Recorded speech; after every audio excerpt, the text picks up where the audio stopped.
Welcome back to Cal Park Bros. Jason and I are fresh off trying to do the miseducation, or rather the re-education, or rather the education for the first goddamn time of the baby, aka Jonathan Kirk, on shit you probably shouldn't be out here saying about homosexuals in the year of our Lord 2021 if you actually want to make money. Yeah. The only thing dumber than what the baby said was dumber than it was the dumb shit that T.I. said. See, T.I. has made his fucking money. um, the baby is not there yet. So yeah, the baby has not made his I'm serious, okay? Or oh my god. In this segment, we're going to be talking about the housing crisis in the United States.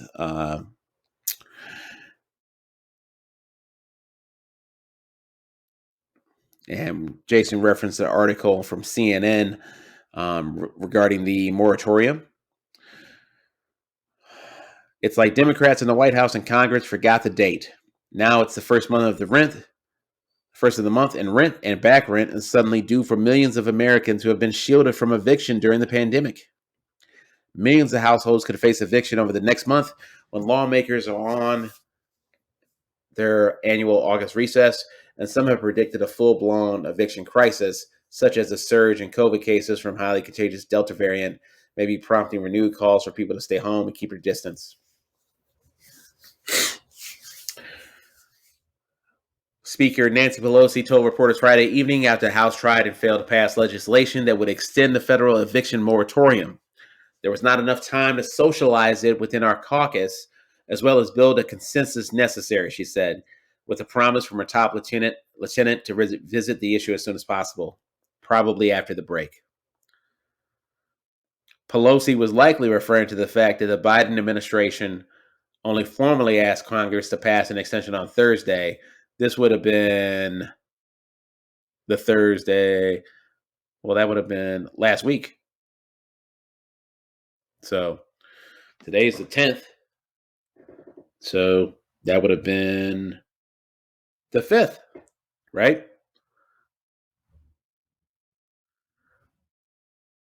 Here's what's crazy.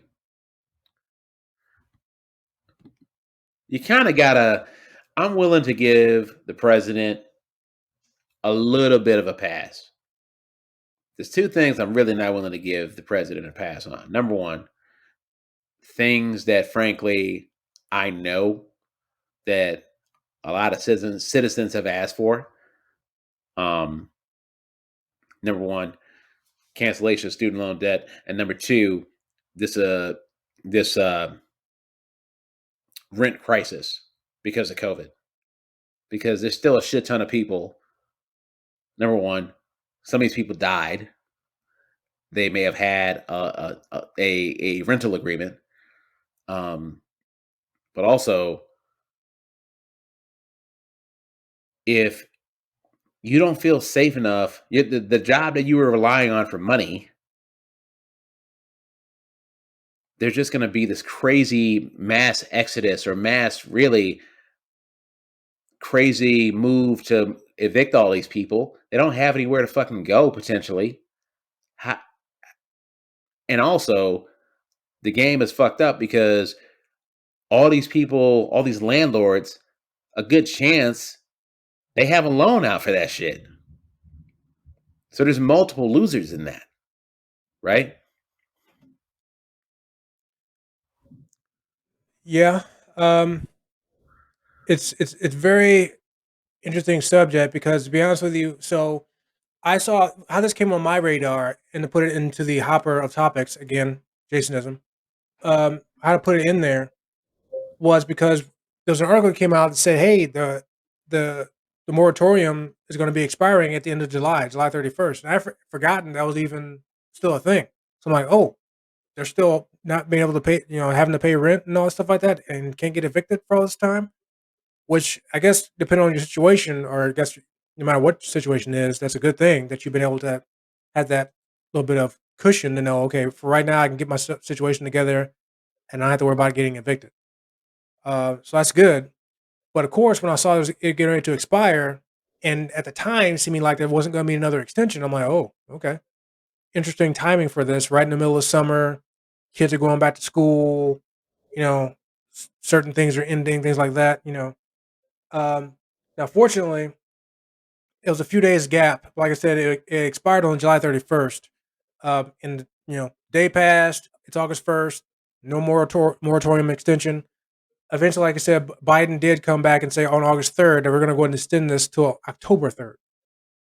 So basically, people have 2 more months. You're covered through August, you're covered through September, but you need to have a plan in place for October, and then go from there. Although I'm very curious to see if it gets extended again, because now you're looking at getting close to the winter time. And like you mentioned, people don't have, not everyone has a place to go after this. You know, uh, according to multiple articles, I actually saw this on, but according to one I saw on Fox Business, 15 million Americans are at risk of being evicted. Um, Now, as far as the population of the country, that's a small percentage, but 15 million people, that's a lot of people. Right. So, and some of them might have options to go to if they get evicted, but some don't. And if they don't, that potentially could lead to homelessness. Now, I do want to put out here, I did find something here on the federalregister.gov, uh, some of the criteria when it comes to people who can or qualify under this moratorium of evictions and should be safe. It's really only 6 criteria. I'll keep it brief. But the number one, the individual has to be using their best efforts to obtain all government assistance for rent or housing. 2, the individual either earned no more than $99,000 in 2020 or are not projected to earn that amount of money in the calendar year of 2021. Number 3, the individual is unable able to make full rent payments or make uh, or or they had a loss of compensable hours of work or wages, a layoff, or extraordinary due to out-of-pocket medical expenses or otherwise, things like that. The individual is using best efforts to make timely partial rental payments that are close to the full amount of rent as the individual circumstances may permit, things like that. Number 5, the eviction, this is a kind of a big one a little bit. The eviction would likely render the individual homeless or force the individual to move into and reside in close quarters in a new congregate or sharing living setting. Last one, which this is going to apply to most of the country. The individual resides in a U.S. county experiencing substantial or high rates of community transmission levels of COVID-19, which, as we talked about last week with the map on the CDC website, applies a pretty large percentage of the country. So they'll be taken care of there. But as we know, there are going to be people within 15 million that stuff's not going to apply to. So um, it's going to be a very interesting situation. Lots of cities have seen growth in homelessness. I know here in Indianapolis, homelessness is up 21% here in this calendar year compared to 2020, which is about 2,000 people. Which again, that's a lot of people. Um, even though the city's trying to do stuff to help these people out, it's still not always easy. I can see the difference just when I drive around town in certain areas. It's tough. It's tough. I have never been evicted myself. Um, I'll admit that there was times where I would definitely be in tough spots where I could have been. I wasn't, fortunately. Um, so I definitely understand and empathize with people who are going through that. But as you mentioned, I also understand when it comes to landlords who, for the last number of months, haven't been able to get rent from their tenants. Like you said, they might have a loan out on the property and they count on those rental payments to help pay their loans back. Well, now some of those landlords, according to um, Wall Street Journal post, rather, a lot of these landlords are in a position where I might have to think about selling my property now because I can't afford to keep this property and not get any rental payments. Well, how the hell are you going to sell it if you're behind? That's the key. Well, like you said though, what some of these people are probably have already done before, at least I don't know about now, They might have taken loans out to help keep up the bills that get keep the property maintained and things like that and keep it paid for. But that's just putting yourself further in debt because you're probably hoping that at some point this is going to end, and you can either start getting your rental payments from people, or you can kick them out and get people moved in that can pay for it. So None of this shit is fast, though. I mean, no, it. Listen, you realize, for just to kick someone out of a rental, or taking over a home, we're talking months, okay? Like, and we're talking about the scale of millions of residents. So that really is kind of a failing of uh, like Joseph Biden's name's on the fucking door, okay? He might have inherited this situation, but it's still his situation. I'm big on accountability. If you don't have the job for this point, I mean, shit, it's going to be November before we know it. And this is the best that we can do. It's not good enough. Renters are not going to be made whole by this. It's going to be a shit ton of people thrown out in the street. Landlords are also not going to be made whole by this, because it's not like they had great incentives to not effectively proceed with evictions. That is a failing of the government. That is a failing of society. What the hell am I supposed to say to somebody who has like a 2-flat and they're renting out part of it? It's not like Jeff Bezos, who's just cash rich and just sitting on it. So we're caught between a rock and a hard place, and our leadership failed us. And that's going to continue to be the case until they do something about it. You can only blame Donald Trump so much. Guy's been out of a job since January.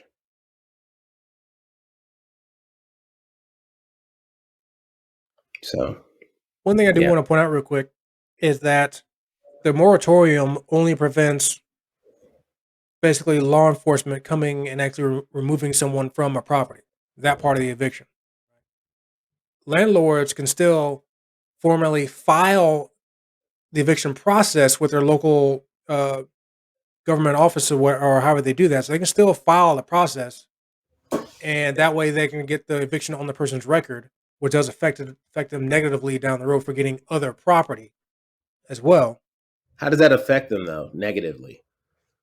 Well, now there may be forgiveness in this given everything that's been going on, but essentially, if I'm renting from property A and I get an eviction on my record from them, and going forward I try to move on to place property B, they always ask you in the last certain amount of time, do you have any evictions on your record, essentially? And if you say yes, in many rental property cases, that's an automatic denial of application. They won't even take your application at all. Now, like I said, some of those places may be forgiving given everything that's been going on the last 15 months, getting close to 2 years. But Jason, you realize with everything, quote unquote, with everything that's been going on, that's like the quintessential black person's, hey, let's talk about COVID without talking about COVID. You know that, right? well, fair enough. Forget I said that. So, but basically, yeah, that's how it can affect you going forward. Is rental properties, as part of their application process, they'll ask you that, and a lot of places that's an automatic denial, and those stay on your record for a long period of time. Like that's why they ask you, do you have any evictions in the last 7 years or 5 years, or whatever it may be, because that's either that's the time they deem forgivable, or that's just the important part of it. So, and a lot of places that don't really care about that might not be the best places to live, or place you want to live. So basically, it's definitely very limiting. So that's how that can very easily negatively affect them when it comes to, okay, I'm leaving this place, or either under my own accord or not. how's it gonna affect me getting another place going forward? You know, Right. uh, Yep. or even might have to pay more in rent as well. You might have to pay a Y- bigger deposit. Stuff like that. So Dude, you realize how fucked up it is that in this country all we do is tell people, "Hey man, you're stupid if you don't pay if you don't buy a house." Ignoring the fact that hey, not everybody desires to be fucking anchored down to one location for the rest of their lives. case in point. Yeah, you prime example. Um, but also we tell people, "Oh man, you're crazy for not investing." Yet we effectively penalize people who do rent, saying, "Oh, well, you got to have fucking 6 months, 12 months of fucking rent stowed away to even get a place." I'm like, it's kind of like the Slim Fast joke. It's like, well, if you can eat 2 sensible meals a day, I'm like, motherfucker, if I could do that, I wouldn't need to drink Slim Fast, dick. Exactly. Exactly. Like, we are literally insulting these people, and we're making it harder for people to even like gain upward mobility. Like, even as someone who was lucky enough to move and buy a house in the last year, I'm like, I'm a little disgusted by it. Well, I hear you, but you gotta keep in mind those things are in place because there are bad apples that ruin it for everybody. You know, There are bad regard. apples, yes, Jason, Yeah, but they're also, we make it so that some of these apples can't even become fucking good apples in the first place. maybe that could be the Yeah, case, but I mean, I just as someone like we mentioned, as who's rented properties pretty much his entire life when it comes to not back when I was 5 years old or anything, but in my formative adult years. formative, Yeah, nice. exactly. I definitely have run the gauntlet when it comes to what properties require this, require that, so forth and so forth. And like, why is that a thing? And then she to tell me, well, because 5 years ago we had a bunch of people doing this, a bunch of people doing that. So we had to change our rules, laws changed, blah blah blah blah blah. Yeah, I'm not disagreeing with you. In a lot of cases, for a lot of people, they may not be able to find adequate housing for what they're trying to get because of one bad day or one bad year, one bad situation messing their situations up. And now that affects you going forward. Um, yeah, it's not even that. It's like they also ask you for rental properties. Hey, how many times did you make a late payment in your last 12 months? Even that as well. Even that can come back to bite you too. Um, yeah, so it can be a challenge for sure. Um, the and I do have to agree. According to a lot of articles I found, including one here in Indianapolis, that unfortunately they're right that extending the eviction ban essentially is really just delaying the inevitable for a lot of people. Yeah, Um, that's the bad part. Is it feels like we're kicking the can, and it's like we don't have an actual solution mhm. for any of the aggrieved parties. We're just like, hey, there's a ticking fucking time bomb, and we're just trying to add 30 seconds to this microwave. Yeah, I mean, I don't, I really don't think there's well, I don't want to say there's nothing they can do because I'm sure there's always something I There's can't always think of. something, Jason. That's I literally just said that before you cut me off.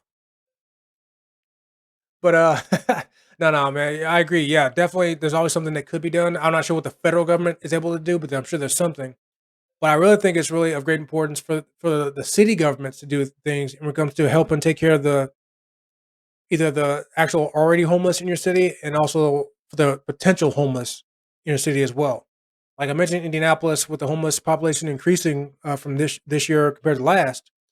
The article I found that on is also actually mentioning also some of the things that the city is actually doing and some of its organizations are doing to try to help combat that ideally in the near future when it comes to taking advantage of certain properties that are being unused right now and developing that and making it into a place where people who are homeless can go, either be it long term or short term, they can live. And it's not just like a dump of a property or it's not like an actual shelter.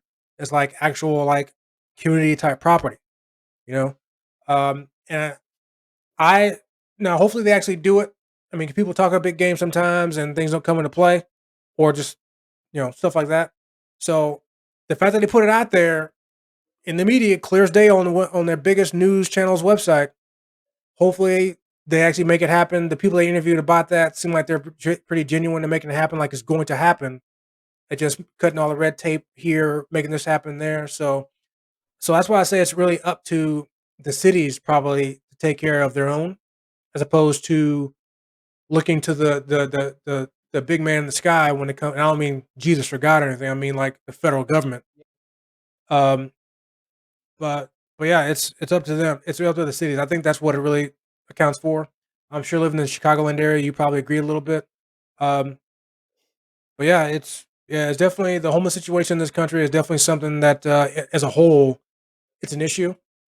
And I know it's wishful thinking here, but I've always said if I ever won the lottery, that's one aspect I would definitely do what I could to not necessarily if I can resolve it, great, but not necessarily that, but make things better for those individuals that are dealing with it. Even if I can't solve the problem, find some way to make it better. Because like it's an old saying that goes out there, which if you think about it, is really true. We're all really just one bad day away from being in that same situation. Granted, some people out there are really out there because of their own accord and their own mistakes and wrongdoing, but some people aren't. Like I said, they just had one bad day, and all of a sudden, that one bad day led to this, led to that, and all of a sudden, I have nowhere to go. You know, and I think that's one thing people need to realize, and that kind of goes back to what we talked about in the first segment, is that being empathetic, being mindful of the human life. That it's sometimes easy to look at somebody on the street and say, "Oh, you know, think about poor thoughts, or think about what not was me, but think about the bad things they could have done to themselves to get on the street. Oh, they're just drug addicts, things like that." Well, that's not the case for everybody. So, um, but again, that could be you. That could be you. Very true. All right. All right. That concludes the segment on the federal ban on evictions being lifted. Coming up next, we're going to close out the show and talk about some things that we got coming up in the hopper. Coming up next on Cal Park Rose.